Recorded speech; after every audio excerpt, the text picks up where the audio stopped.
Sonny Bill has called it quits from rugby league and from rugby union. He's 35 years old. He's had quite the career. Undoubtedly one of the most talented athletes we've probably ever had the fortune to see play. I didn't really follow much of his rugby league career other than what was ever on the 6 o'clock news because I'm more of a union guy, if you didn't know that. But there's no denying the guy has had a pretty bloody successful career. I'll go over some of the main points of his career and kind of some of my thoughts. It may be an interesting one for some of you guys based outside New Zealand as well to know that he's definitely not a universally popular guy here in New Zealand. He's a bit divisive, but either if you love him or you're not a fan, there's certainly no doubting the guy's ability as a sportsman. But yeah, he was a bit of a prodigy, I think, from a young age. Just one of those guys who was very good at all his sports by all accounts. Started playing rugby league at a professional level like when he was still a teenager.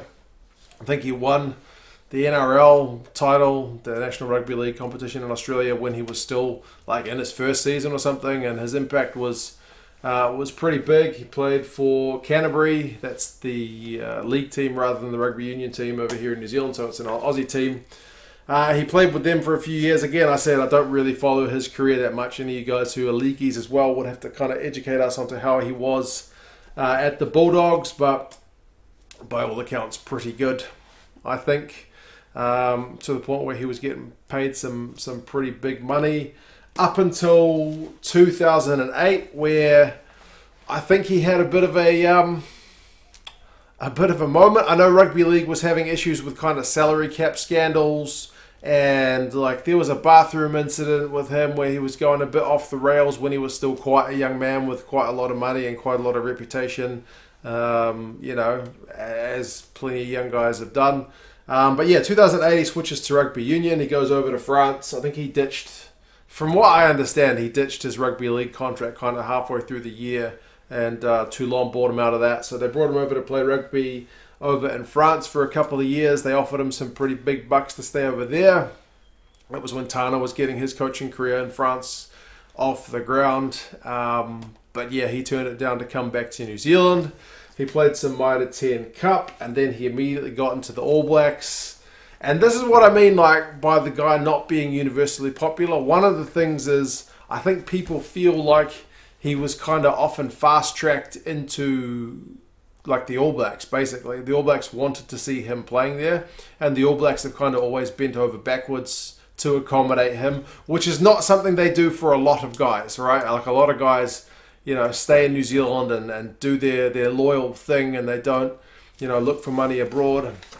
And they toil for years trying to get All Blacks caps, and it seems pretty hard for a lot of guys. And then everything for Sonny Bill seemed to be, yeah, like I mentioned, kind of fast track. So that's kind of one of the things. If you guys are in New Zealand, you'll know what I'm talking about.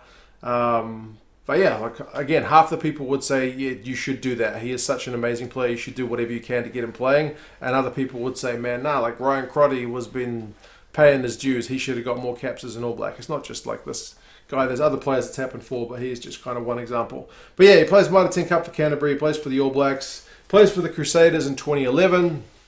Rugby World Cup. Obviously, New Zealand wins the Rugby World Cup in 2011. He's a substitute in the final for that one, but yeah, it's a pretty good way to start your career. You're still a young man. You've won the Rugby League title. You've won a Rugby World Cup. 2012, he goes to the Chiefs. He switches Super Rugby clubs, wins Super Rugby, so it all seems to be pretty bloody easy for him, man. Wherever he goes, he's bringing success. And then another thing that I guess kind of burns at least traditional rugby union fans, and maybe it's just the way the modern game is, right? People switch clubs or whatever for whatever reason. He goes back to rugby league, plays for the Roosters. He wins a title with the Roosters, so his success kind of continues on. And then he says I remember there's an issue where there's a Rugby League World Cup and he says he's not going to go, and then they pick the side, and at the last minute he decides he wants to go, and then they have to drop one of the existing selected players to accommodate Sonny Bill. And that's another thing that probably ground a few people's gears. I guess that the guy always seemed to be kind of hunting a bit of glory at maybe the expense of others. I don't know, man. If you're a professional sports person, you're essentially trying to win as many trophies as you can. So I don't think it's unique to him, but the way people go about it can be a wee bit different. But yeah, he then switches back to rugby union after his stint back in rugby league. He plays again for this time he plays for counties in the Mitre 10 Cup, and then he goes back to play for the Chiefs. Then in 2016 he goes to play sevens, and again it's more of that, oh, you're switching codes again, you're going from league to 15s to league to 15s to sevens, trying to chase a gold medal. Obviously they don't get one. I think he got injured pretty early on. Again, I don't follow enough sevens as well to comment about that, but yeah, then he ends up signing for the Blues. There's a bit of a controversy when he signs for the Blues because the Blues on their collar had like a bank sponsor, and he was saying it's inappropriate for him as a Muslim to have a bank on his collar, so they got it switched to Plunkett, which is like a children's health organization over here. But again, it was just always a wee bit of controversy surrounding basically whatever he did. So yeah, plays for the Blues for a couple of years. Eventually, there's a British and Irish Lions tour involved in there as well. Gets a red card in one of those games. So man, the guy's involved in everything. The guy can't stay out of the spotlight. Retires from, or at least quits rugby union, goes to sign for that Canadian team, the Wolfpack in rugby league, but then COVID puts pay to that. He's done boxing in the middle of it. He was like New Zealand heavyweight champion. I think he's going to go back and do some boxing now.